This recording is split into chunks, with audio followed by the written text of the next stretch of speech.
Planning to start natural farming. Watch this. Actually నేను ఒక failure ఫార్మర్ని. ఎందుకు ఫెయిల్యూర్ చూపిస్తా. 5 లేయర్ అని చెప్పేసి ఒక ఫార్మింగ్ స్టార్ట్ చేశాను. సో దాంట్లో నేను ఫెయిల్ అయిపోయాను. అరటి చెట్లు చూస్తున్నారు కదా, 1 year పైన అయిపోయింది. ఇలా చచ్చిపోయాయో, అసలు గ్రోత్ లేదు. అండ్ ఇవి మునగలో కూడా అంత పెద్దగా ఏం ఈల్డ్ కూడా రాలేదు. పప్పాయ కూడా ఒక పప్పాయ వచ్చింది. దేశీ పప్పాయ ఇది. చూస్తున్నారు కదా షేప్స్ కూడా ఎలా ఉన్నాయో. ఇది స్టార్ టైప్లో ఉంది. సో ఇది పప్పాయ.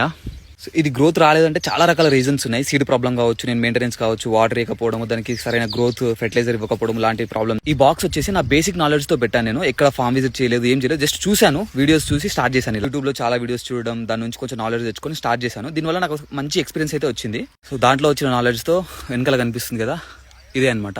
అక్కడ వచ్చిన ఎక్స్పీరియన్స్ని, అక్కడ ఫెయిల్యూర్స్ని ఓవర్కమ్ చేసుకుంటూ ఇంకొక బాక్స్ అయితే స్టార్ట్ చేశా ఆఫ్టర్ 2 years. సో ఇదే అనమాట. చూస్తున్నారు కదా ఎంత థిక్గా ఎలా ఉందో. సో అక్కడ నేను నా ప్రాబ్లమ్స్ వల్ల నేను రాంగ్గా అనుకుని న్యాచురల్ ఫార్మింగ్లో ఏం రాదని వదిలేసి వెళ్ళిపోయి ఉంటే నేను ఇంత బ్యూటిఫుల్ థింగ్ని క్రియేట్ చేయకపోతుండే. సో నా ఫెయిల్యూర్స్ గురించి రీజన్స్ కావాలంటే నేను ఫుల్ లెంత్ వీడియో ప్లాన్ చేస్తున్నాను. Comment down if you want the full length video.